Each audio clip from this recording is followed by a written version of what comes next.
जुल्म के खिलाफ सच के साथ तो जुड़े रहिए, खबरदार रहिए सिर्फ ZHBTS न्यूज़ के साथ। మిత్రులందరికీ ఎలక్ట్రానిక్ ప్రింట్ మీడియా మిత్రులందరికీ నమస్కారం। మరి ప్రెస్ మీట్లో పాల్గొంటున్నటువంటి గౌరవనీయులు రైతమ నాయకులు జైరాబాద్ శాసనసభ్యులు మాణిక్రావు గారికి, DCMH చైర్మన్ పెద్దలు శివకుమార్ గారికి, సీనియర్ నాయకులు పెద్దలు గుండప్ప గారికి, టైం అయిపోయింది రాలేము మేము, రవీందర్ గారికి, సంజీవ్ రెడ్డి గారికి, రాలేము విజయ్ కుమార్ గారికి, ప్రెస్ మీట్లు ఉన్నాం, రాలేము। మిగతా మిత్రులకి అందరికీ నమస్కారం। గత 15 రోజులుగా అంటే దాదాపుగా నెల నుండి ప్రచారం జరుగుతున్నప్పటికీ కూడా బీఆర్ఎస్ పార్టీ జైరాబాద్లో జెండా ఎగరవేయడానికి, గులాబీ జెండా ఎగరవేయడానికి హరీష్ రావు గారి నేతృత్వంలో ఒక విస్తృతమైనటువంటి కార్యాచరణ ప్రారంభమైంది। అందులో భాగంగానే జైరాబాద్కు సంబంధించినటువంటి అభ్యర్థుల సెలక్షన్ దగ్గర నుంచి మొదలు పెడితే అభ్యర్థుల విజయం కోసం ప్రచారం వరకు కూడా ఎన్నడూ లేనంతగా ఐక్యంగా మరి హరీష్ రావు గారు ఒక 5 మంది సీనియర్ నేతలతో ఒక కమిటీ వేసి, అట్లాగే పెద్దలందరినీ కూడా ఇక్కడ ఉన్నటువంటి స్థానిక నాయకులందరినీ కూడా అందులో ఇన్వాల్వ్ చేసి అభ్యర్థుల సెలక్షన్ నుంచి ప్రచారం వరకు కూడా అద్భుతమైనటువంటి ప్రచారం మాణిక్రావు గారి నేతృత్వంలో జరిగింది। దానికి మేము మా పార్టీ కార్యకర్తలకు, ఈ నాయకులకు అందరికీ కూడా పేరు పేరున మనస్ఫూర్తిగా కృతజ్ఞతలు తెలియజేస్తూ ఉన్నాం। అట్లాగే రెండవది 37 వార్డులలో కూడా అంటే ఇలా కాంగ్రెస్ పార్టీ 42% బీసీలకు రిజర్వేషన్ దగ్గర నుంచి పోట్లాడుతున్నప్పటికీ కూడా చాలా సందర్భాల్లో 42% కూడా స్థానిక సంస్థల్లో ఏలేనటువంటి పరిస్థితి అనేక రాష్ట్ర వ్యాప్తంగా ఉంది। దాన్ని దృష్టిలో పెట్టుకొని ఎక్కడ వీలైతే అక్కడ బడుగు బలహీన వర్గాలకి అవసరమైనటువంటి ఎక్కువ శాతం ఇవ్వాలని మా కేసీఆర్ గారి మార్గదర్శనంలో కేటీఆర్ గారు, హరీష్ రావు గారు ఆదేశాలు ఇచ్చినటువంటి నేపథ్యంలో ఇక్కడ ముఖ్యంగా జైరాబాద్లో 37 స్థానాలకు గాను ఒక 4 తప్ప 3 రెడ్డిలకు, 1 ఓసీ ముస్లింకు తప్ప 33 స్థానాలు అంటే దాదాపుగా 90%కు పైగా జైరాబాద్లో పోటీ చేయడానికి బడుగు బలహీన వర్గాల అభ్యర్థులకు అవకాశం ఇవ్వడం అనేటువంటిది ఇది బీఆర్ఎస్ పార్టీ ఆ వర్గాల పట్ల ఉన్నటువంటి ప్రేమను తెలియజేస్తుందనేటువంటి విషయాన్ని నేను స్పష్టం చేస్తూ ఉన్నాను। మేము తిరుగుతున్నటువంటి సందర్భంగా మాణిక్రావు గారు మీద ఉన్నటువంటి అపారమైన అభిమానం, గత 9.5 సంవత్సరాల్లో జైరాబాద్ మీద హరీష్ రావు గారు, కేసీఆర్ గారి మార్గదర్శనంలో చేసినటువంటి అనేక పనులు, మైనార్టీల విషయంలో అయినా, మిగతా విషయాల్లో అయినా, సంక్షేమ పథకాల్లోనైనా, అభివృద్ధి పథకాల్లోనైనా ఏ వాడకు తిరిగినా కూడా 9.5 సంవత్సరాల్లో జరిగినటువంటి పనులే తప్ప ఈ 2.5 సంవత్సరాల్లో జైరాబాద్లో ఏమీ జరగలేదనేటువంటి భావన ప్రతి వార్డులో, ప్రతి ప్రజానీకం నుండి కూడా చాలా స్పష్టంగా మాకు కనబడ్డది। 6 గ్యారంటీలు, 420 హామీలు ఇచ్చినటువంటి రాష్ట్ర ప్రభుత్వం మీద ఆశలు పెట్టుకున్నటువంటి అనేక మంది ఆశలు అడియాశలు అయిపోయింది। నిరుద్యోగులకు 2 లక్షల ఉద్యోగాలు ఇస్తామన్నారు, సంవత్సరానికి 2 సంవత్సరాలు 2 ఏళ్ళు అయ్యింది। మా ప్రభుత్వంలో ఉన్నప్పుడు ఫైనల్ చేసిన 50,000 నోటు ఉద్యోగాలు, ఆ తర్వాత కాంగ్రెస్ ఇచ్చిన 12-13 వేల ఉద్యోగాలు తప్ప ఈ 2.5 సంవత్సరాల్లో అడుగుకు ముందుకు పడలేదు। రిటైర్ అయినటువంటి ఉద్యోగులందరూ కూడా ఇవాళ ఆవేదన భరితమైనటువంటి పరిస్థితిలో ఉన్నారు। 53 మంది రిటైర్ అయిన ఉద్యోగులు మరణించారు। రిటైర్మెంట్ అయినటువంటి ఉద్యోగులకు పిఆర్సీకి సంబంధించినటువంటి బెనిఫిట్ లేదు, కనీసం వాళ్ళు దాచుకున్నటువంటి GPF గ్రాట్యుటీ కూడా ఇవ్వలేనటువంటి స్థితిలో ఈ ప్రభుత్వం ఉన్నది। ముఖ్యమంత్రి గారు బట్టి విక్రమార్క గారు నెలకు 700 కోట్లు ఇస్తామని హామీ ఇచ్చినప్పటికీ కూడా 7 రూపాయలు కూడా ఇవాళ ఇవ్వనటువంటి పరిస్థితి కనబడుతుంది। మహిళలకు పెన్షన్లు వేస్తామన్నారు, మహిళలకు సంబంధించినటువంటి పెన్షన్ లేవు। వృద్ధాప్య పెన్షన్లు హెచ్చింపు చేస్తామన్నారు, హెచ్చింపు లేదు। అంటే ఒక్కటి కాదు ఇవాళ, అందుకే మేము ఎక్కడికి పోయినా ఇవాళ మళ్ళీ కేసీఆర్ పరిపాలన రావడానికి మేమందరం మీకు అండగా ఉంటామని చెప్పి ఇవాళ ప్రజలందరూ కూడా ముందుకు వస్తున్నటువంటి సందర్భం చాలా స్పష్టంగా కనబడుతుంది. ఎందుకంటే ఈ మున్సిపల్ ఎన్నికలతో ప్రభుత్వం ఏం మారదు. పంచాయతీ ఎన్నికల్లో వచ్చినటువంటి అద్భుతమైనటువంటి విజయాలు ఏ ప్రతిపక్షానికైనా సహజంగానే 15-20% నుంచి ఎక్కువ రావు సీట్లు ఎంత కష్టపడ్డా. కానీ మొన్నటి పంచాయతీ ఎన్నికల్లో అప్రతిహితంగా మా కింది స్థాయి నాయకులు, మా కార్యకర్తలు, మా మండల స్థాయి నాయకులు చాలా కష్టపడి అధికార పార్టీ ఎన్ని ఒత్తిళ్లు పెట్టినా, వ్యవస్థల్ని వినియోగించుకున్నా, పోలీస్ వ్యవస్థల్ని వినియోగించుకున్నా, ఎన్ని చేసినా కూడా ఒక సాహసోపేతమైనటువంటి తీర్పు ఇచ్చిండ్రు. ఒక అద్భుతమైనటువంటి ప్రతిపక్షం ఉండాలి అని 40%కు సర్పంచులను గెలిపించడంతో ఇలా కాంగ్రెస్ పార్టీ భవిష్యత్తు అగమ్య గోచరణంగా తయారైంది. కాబట్టి ఈ అన్నిటి నేపథ్యంలో మున్సిపల్ ఎన్నికలు కూడా వస్తున్నటువంటి నేపథ్యంలో ఇక్కడ డెఫినెట్గా ఈ 37 స్థానాల్లో అత్యధిక స్థానాలు గెలుచుకొని గులాబీ జెండా ఎగురుతుందనేటువంటి ఒక విశ్వాసం మాకు చాలా స్పష్టంగా కనబడతాం. అందుకే జైరాబాద్ ప్రజానీకానికి మీ ద్వారా మేము విజ్ఞప్తి, ఎందుకంటే ప్రచార కార్యక్రమం ఈరోజు ముగుస్తూ ఉన్నది. అన్ని వార్డులలో కూడా మా మాణిక్రావు గారి నేతృత్వంలో అందరం నాయకులను కూడా పెద్ద ఎత్తున ప్రచారం చేసినాం, అభ్యర్థులను కలిసినాం, అభ్యర్థులకు విన్నపాలు చేసినాం, ప్రభుత్వం చేసిన ప్రజా వ్యతిరేక విధానాలను విడమర్చి చెప్పినాం. ప్రజలకు ఎంత బాకీ ఉన్నారనేటువంటి విషయాన్ని ఇంటింటికి బాకీ కార్డు ద్వారా తీసుకుపోయినాం. కాంగ్రెస్ పార్టీ ఎంత బాకీ, చివరికి మా ఎమ్మెల్యే గారికి కూడా ఇవాళ బాకీ పడ్డది ఈ రాష్ట్ర ప్రభుత్వం. అసెంబ్లీ కాన్స్టిట్యున్సీ డెవలప్మెంట్ ఫండ్స్ 5 కోట్ల రూపాయలు ప్రతి నియోజకవర్గానికి రావలసి ఉండే 2.5 ఏళ్ళు అయింది, 2 సంవత్సరాలు 2 నెలలు అయిపోయింది. జైరాబాద్కు 15 కోట్లు వస్తే మా మాణిక్రావు గారు ఏ రోడ్డు గుంత మూయించడము, లేకుంటే ఒక డ్రైన్ కట్టడము, ఒక కమ్యూనిటీ హాల్లో ఒక బోర్ వేయించడము, చాలా మౌలికమైనటువంటి సమస్యల పరిష్కారం కోసం కూడా ఇవాళ చేతులు కట్టేసేటువంటి పరిస్థితి ఏర్పడ్డది ప్రభుత్వం. కాబట్టి 15 కోట్ల రూపాయలు జైరాబాద్ మా ఎమ్మెల్యే గారికి ఇచ్చి ఉంటే ఎంతో కొంత పనులు జరిగాయి. అసెంబ్లీ నియోజకవర్గ నిధులు కూడా సరిగ్గా రానటువంటి పరిస్థితి. ఈ నేపథ్యంలో మేము జైరాబాద్ ప్రజానీకానికి ఆలోచించండి, ఈ ప్రభుత్వం పోదు ఈ ఓటు ద్వారా.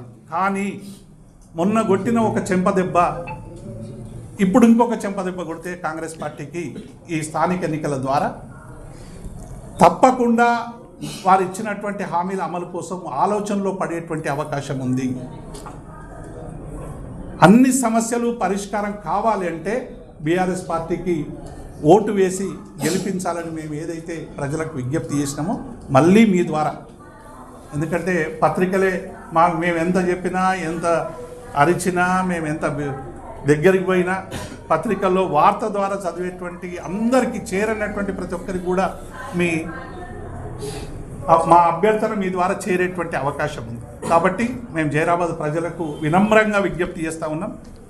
ఒక మంచి నాయకుని నాయకత్వంలో ఇవాళ మా మాణిక్రావు గారు, అట్లాగే హరీష్ రావు గారు అభివృద్ధి ప్రదాత, కేసీఆర్ గారు నిర్ణయించినటువంటి 37 మంది అభ్యర్థుల్ని గెలిపించండి.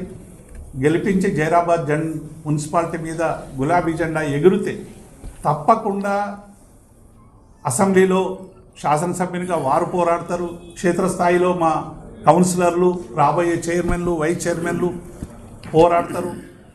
రాష్ట్ర వ్యాప్తంగా కూడా బీఆర్ఎస్ పార్టీ మొత్తంగా అండగా ఉండి అధికార పార్టీలో ఉంటే ఎటువంటి పనులైతే జరుగుతాయో అంతకు మిన్నగా జైరాబాద్లో జయించేటువంటి బాధ్యతను నిన్న మా హరీష్ రావు గారు మా అందరికి కూడా చెప్పిపోయిండు. కాబట్టి వారికి అందరికి కూడా మేము విజ్ఞప్తి చేస్తూ ఉన్నాం, మరొకసారి ఎన్నికల్లో గెలిపించాల్సిందిగా మనవి చేస్తాము. Thank you. జై తెలంగాణ.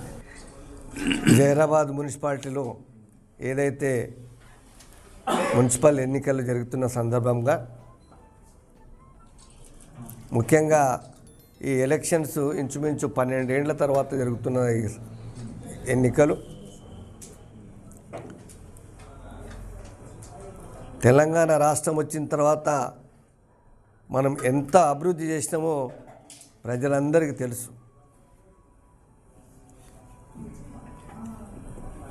ఇంచుమించు 2 కోట్ల వరకు మనం 200 కోట్లు తెచ్చి డెవలప్మెంట్ చేసినాం.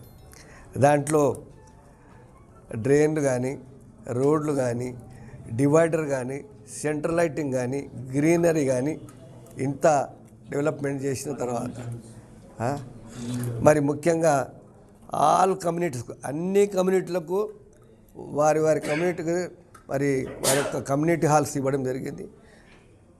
ముఖ్యంగా మేజర్ కమ్యూనిటీస్ ఏదైతే ఉన్నదో వారికి కూడా ఏదైతే మైనారిటీకి హౌస్ ₹1,00,00,000 ఇచ్చినాం. అలాగే షాదీఖానాకు 2 ఎకరాలు ఇచ్చి దానికి కూడా ₹1,00,00,000 ఇవ్వడం. అలాగే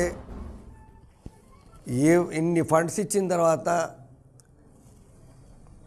మనం 9.5 సంవత్సరాలు ఏదైతే డెవలప్మెంట్ చేసినామో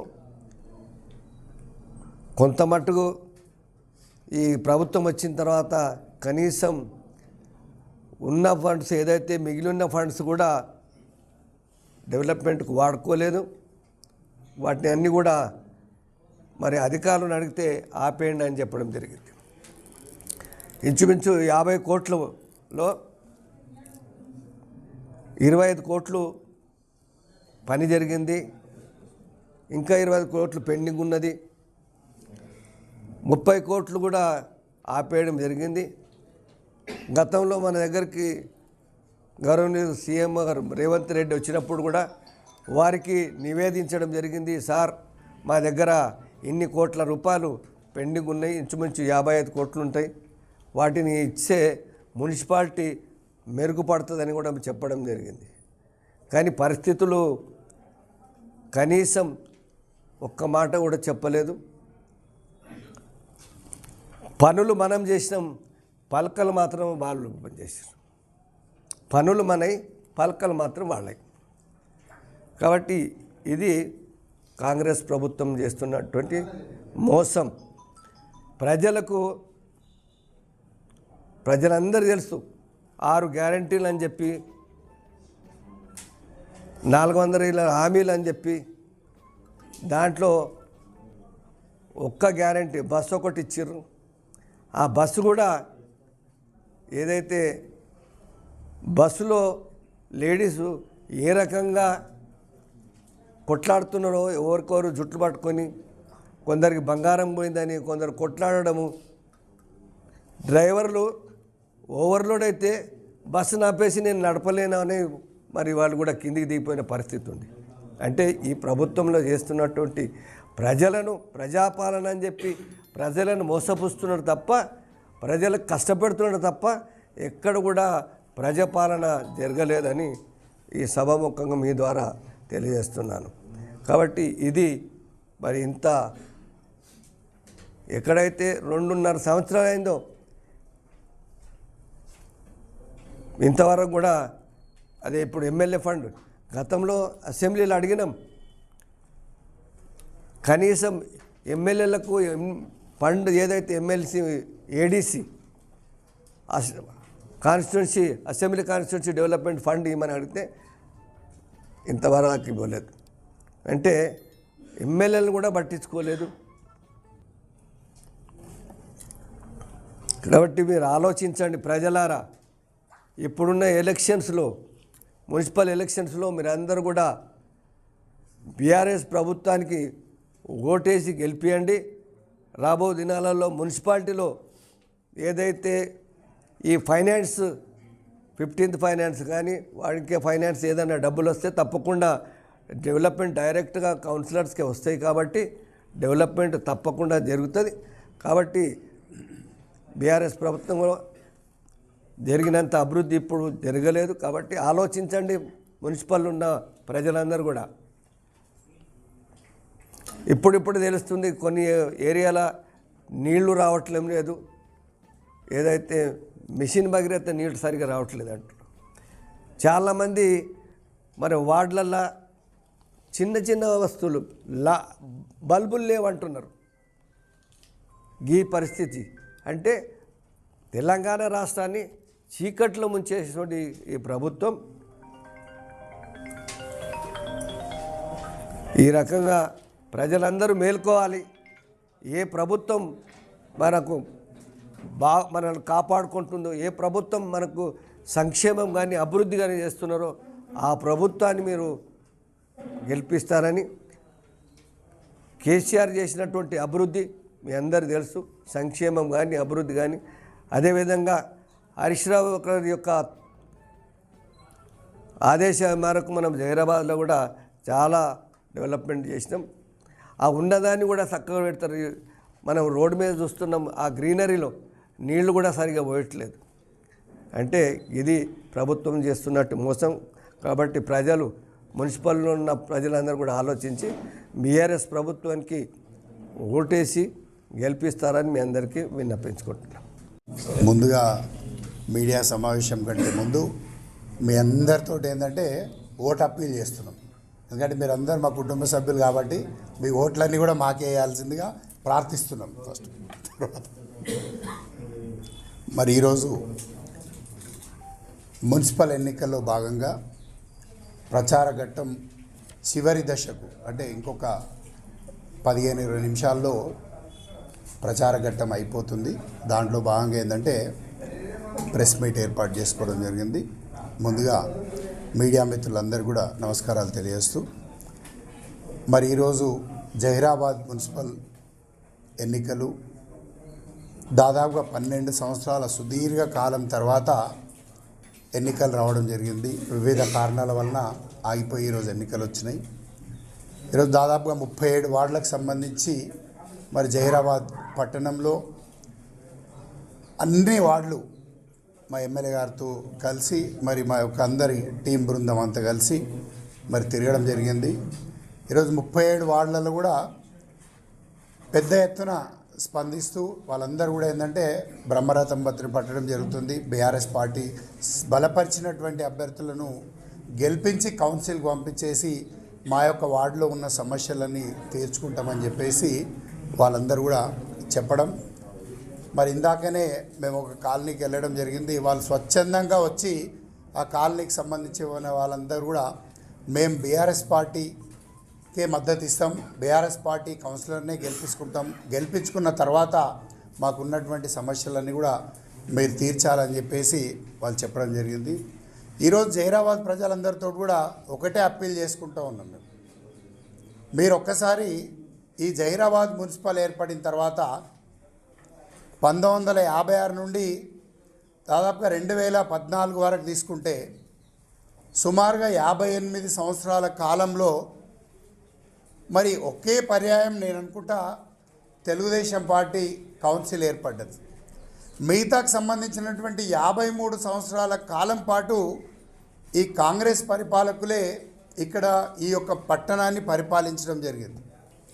మరి 53 ఏళ్లలో లేనటువంటి అభివృద్ధి, 53 సంవత్సరాల్లో లేనటువంటి కార్యక్రమాలన్నీ కూడా ఆ 58 సంవత్సరాలు ఇంకా తెలుగుదేశం కూడా కలుపుకుంటే మరి 2014 తర్వాత తెలంగాణ రాష్ట్రం ఏర్పడ్డ తర్వాత మొట్టమొదటిసారిగా టీఆర్ఎస్ సంబంధించినటువంటి మున్సిపల్ చైర్మన్ కైవసం చేసుకోవడం జరిగింది. మరి టీఆర్ఎస్ ప్రభుత్వంలో టీఆర్ఎస్ చైర్మన్ ఏ విధంగా చేసిండనేది మేము చెప్పాల్సిన అవసరం లేదు. ఎక్కడికి వెళ్ళినా కూడా ప్రజలు చెప్తూ ఉన్నారు, మీరు గత 10 ఏళ్లలో ఇది చేసిరు, గత 10 ఏళ్లలో అది చేసిరు అని చెప్పేసి. జహీరాబాద్ పట్టణ రూపురేఖలన్నీ కూడా మార్చినటువంటి ఘనత గత టీఆర్ఎస్ పార్టీకి సంబంధించి టీఆర్ఎస్ ప్రభుత్వాన్ని. ఎందుకంటే జహీరాబాద్లో స్ట్రీట్ లైట్స్ కానీ, రోడ్ డివైడర్స్ కానీ, రోడ్ వైడనింగ్ కానీ, 4 లైన్ రోడ్ కానీ, హాస్పిటల్ కానీ, ఇలా అన్ని చాలా సంక్షేమ పథకాలు తీసుకొచ్చి, చాలా అభివృద్ధి కార్యక్రమాలను తీసుకొచ్చి మరొక చక్కనటువంటి పరిపాలన అందించినటువంటి ఘనత జహీరాబాద్ పట్టణ ప్రజలకు, అది టీఆర్ఎస్ ప్రభుత్వానికి, మరి టీఆర్ఎస్ సంబంధించినటువంటి కౌన్సిల్కే చెందింది. మరి అదే కాకుండా జహీరాబాద్ పట్టణంలో మొట్టమొదటిసారిగా చైర్మన్ స్థానాన్ని ఇక్కడ ఉన్నటువంటి మైనార్టీ సోదరులకు, మైనార్టీకి సంబంధించి కేటాయించి వారికే మనం చైర్మన్ స్థానం మీద కూర్చోబెట్టి పరిపాలించడం జరిగింది. అదే కాకుండా ఈరోజు ఒకటే ప్రజలందరూ ఆలోచించాల్సినటువంటి విషయం, ఈరోజు 9.5 సంవత్సరాల టీఆర్ఎస్ ప్రభుత్వ పాలనలో ఎలాంటి అభివృద్ధి జరిగింది, గత 58 ఏళ్లలో ఎలాంటి అభివృద్ధి జరిగింది మీరే తెలుసుకోవాల్సినటువంటి అవసరం. మరి చేసినటువంటి కేవలం ఈ 9.5 సంవత్సరాల కాలంలో మరి జహీరాబాద్ పట్టణంలోనే సుమారుగా 200 కోట్ల పైచీలకు అభివృద్ధి కార్యక్రమాలు చెప్పడం లేదు.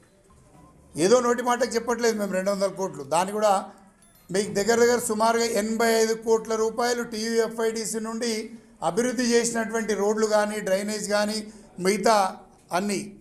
మరి అదేవిధంగా మంచినీటి పథకం కింద సుమారుగా 55 కోట్ల పైచీలకు వెచ్చించి ప్రతి ఇంటికి నీరిచ్చినటువంటి ఘనత. అదే కాకుండా సుమారుగా 60 కోట్ల పైచీలకు పెట్టి మరి 1000 ఇండ్లను ఇచ్చి గరీబోళ్ళకి ఇండ్లను ఇచ్చి వారికి ఇండ్లలో గృహప్రవేశం చేసేంత వరకు పూర్తిగా కంప్లీట్ అయ్యి మరి ఎవరైతే గరీబులు ఉన్నారో వాళ్ళకు BPL ఉన్నారో వారికి ఇచ్చినటువంటి ఘనత ఆనాటి TRS ప్రభుత్వాన్ని TRS కౌన్సిల్ సంబంధించి. మరి ఈరోజు కాంగ్రెస్ పార్టీ వాళ్ళు వస్తున్నారు, ఎన్నికలు ఉన్నాయి కాబట్టి సహజంగా ఓట్లు అడగడానికి వెళ్తూ ఉన్నారు. నేను ఈరోజు కాంగ్రెస్ పార్టీ వాళ్ళని కూడా అడగదలుచుకున్నా, సేమ్ టైం ప్రజలతో కూడా అప్పీల్ చేస్తూ ఉన్నా. మరి ఈరోజు 2 సంవత్సరాల 2 నెలల కాలమైంది, ఇప్పటి వరకు కనబడినటువంటి నాయకులు మరి అభివృద్ధికి నోచుకోలేనటువంటి ఒక కొబ్బరికాయ కొట్టినటువంటి మరి ప్రజాప్రతినిధులు ఈరోజు వచ్చేసి ప్రగల్భాలు వలుపుతూ ఉన్నారు. మేము అది చేస్తాం, ఇది చేస్తాం, ఆడ 50 ఎకరాలు ఇస్తాం, ఈడ 30 ఎకరాలు ఇస్తాం, ఈడ 20 ఎకరాలు ఇస్తామని. మరి 2 ఏళ్ల 2 నెలల కాలంలో ఎవరైనా మీకు అడ్డుకున్నారా? మరి ఆ రోజు లేనటువంటి ఆలోచన ఈరోజు కేవలం ఎన్నికలే హామీలు జ్ఞాపకం వస్తాయా మీకు? దయచేసి గత అసెంబ్లీ ఎన్నికల్లో సరే గెలుపోవటంలు సహజం, కానీ ప్రభుత్వం అయితే మీరు ఏర్పడింది కదా, మీరు ఇచ్చినటువంటి హామీలు ఏమున్నాయో జహీరాబాద్ పట్టణంలో అవి నెరవేర్చండి మొదలు. దాంట్లో ఏ ఒక్క హామీ కూడా నెరవేర్చకుండా ఈరోజు మళ్ళీ కొత్త హామీలు, కొత్త బాండ్ పేపర్లు. అంటే బాండ్ పేపర్ ఏమైనా ఎక్స్పైర్ అయిపోతుందా? పాతగా రాసి ఇచ్చినవన్నీ ఎక్స్పైర్ ఏమైనా ఉందా ఏమైనా బాండ్ పేపర్ల సిస్టమ్? అంటే మీకు నోటి మాటకు ఈ జహీరాబాద్ పట్టణ ప్రజలు ఎవరు నమ్ముతలేరు కాబట్టి ఈరోజు ఏంటంటే మళ్ళీ బాండ్ పేపర్లు. అంటే ఎన్నికలకు బాండ్ పేపర్ల గిరాకీ పెరుగుతుంది, కానీ ఇక్కడ బాండ్ల రూపంగా డబ్బులు ఏమి వస్తలేవు. కేవలం బాండ్ పేపర్ల వ్యాపారమే నడుస్తుంది తప్పితే బాండ్ల రూపంగానో ప్రొసీడింగ్ రూపంగానో లేకపోతే డబ్బుల రూపంగానో ఎలాంటి పనులు జరుగుతలేవు.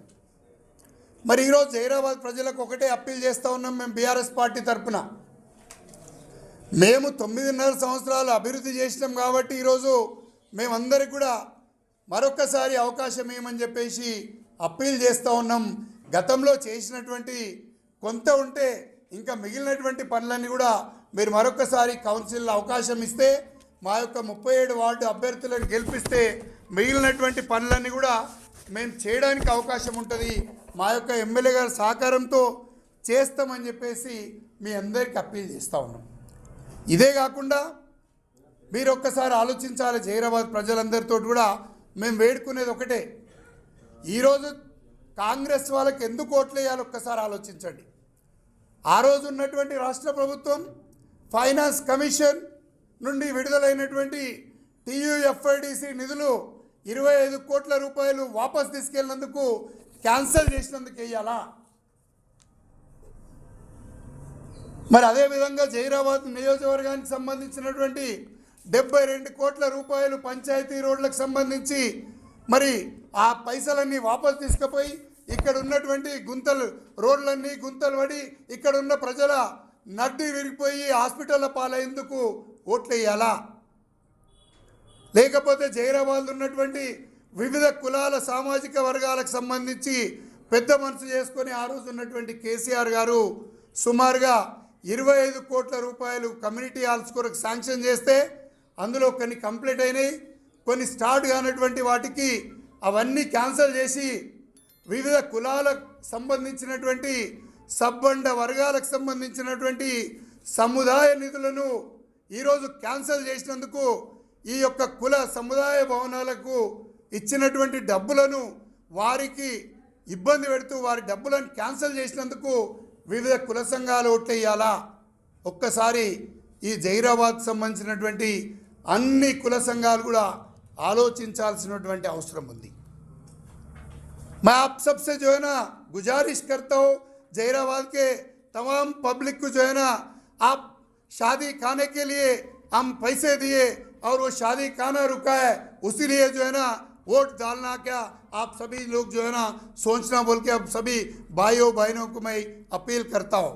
और आप एक बार सोचना चाहिए, हम हज हाउस के लिए भी पैसा हम लोग ने जो है ना मंजूर किए, वो हज हाउस का भी जो है ना आज काम रुकावट किस लिए हुआ, 2 साल से कुछ जवाब नहीं है आज तक। क्या किसी का घर में से पैसा नहीं दिए? हमने भी घर में से पैसा नहीं दिए और आप लोग भी घर में से पैसा नहीं दे रहे। गवर्नमेंट का पैसा है, फाइनेंस कमीशन से सैंक्शन हुआ, उसका जवाब दो और वोट मांगो। लेकिन जो है ना किसी का जवाब नहीं है। इलेक्शन को जो है ना झूठे बातें बोलना और वोट मांगना, एक का हिसाब है। और कुछ भी है तो जो है ना बॉन्ड पेपर, पुराने बॉन्ड पेपर को जो है ना हिसाब किताब नहीं है। आज नया बॉन्ड पेपर शुरुआत हो गए। మీరు 50 ఎకరాల ఇల్లు ఇస్తామంటే ఎవరైనా వద్దటరా? మేము ఆర్థికంగా స్వాగతం పలికి 50 ఎకరాల నీళ్ళు ఇస్తే మేము ఇస్తాం, కానీ ఇచ్చి మాట్లాడండి, ఇవ్వకుండా ఈ యొక్క జహీరాబాద్ ప్రజల్ని దయచేసి మోసం చేయొద్దని చెప్పేసి ఇక్కడ ఉన్నటువంటి కాంగ్రెస్ పార్టీ నాయకులను కోరుతూ అదేవిధంగా జహీరాబాద్ ప్రజలకు కూడా అప్పీల్ చేస్తూ ఉన్నాం. దయచేసి ఎక్కడన్నా మాయ మాటలకు మోసపోకండి. ఎందుకంటే బీఆర్ఎస్ పార్టీకి సంబంధించి ఒకటే వాగ్దానం, ఏ రోజైనా కూడా చెప్పిన మాట చేయడమే, చెప్పనటువంటి కూడా చేసినటువంటి ఘనత మా యొక్క అధ్యక్షుడు కేసీఆర్ గారిది, మా యొక్క నాయకుడు హరీష్ రావు గారిది, మా యొక్క ఎమ్మెల్యే మాణిక్ రావు గారిది. కాబట్టి మరి ఇంకా చూస్తే దాదాపుగా 50 సంవత్సరాల తర్వాత కానీ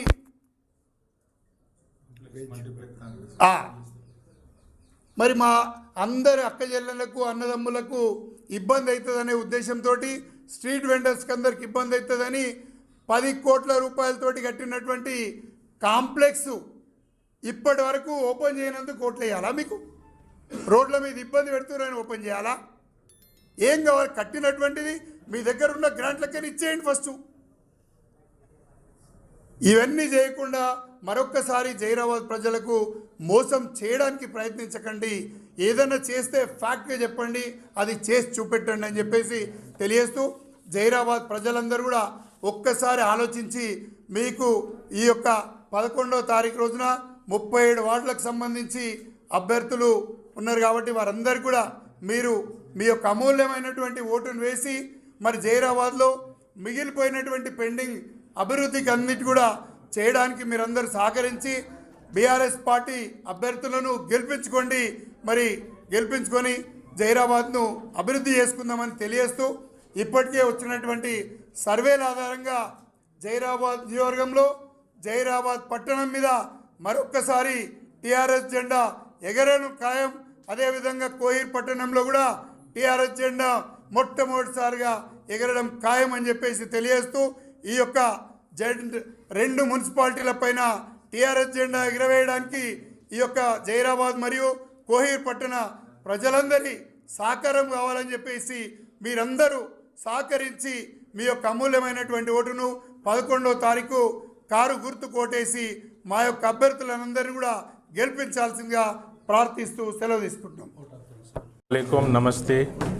आज म्यूनसिपल इलेक्शन के बारे में कैंप ऑफिस में जो प्रेस मीट रखा गया, उसके हमारे एमएलए साहब मानिक राव साहब, देवी प्रसाद साहब, शिव कुमार साहब, गुंडाप्पा साहब, विजय कुमार साहब, मंडल प्रेसिडेंट्स, तमाम भाइयों को नमस्ते, अस्सलाम वालेकुम।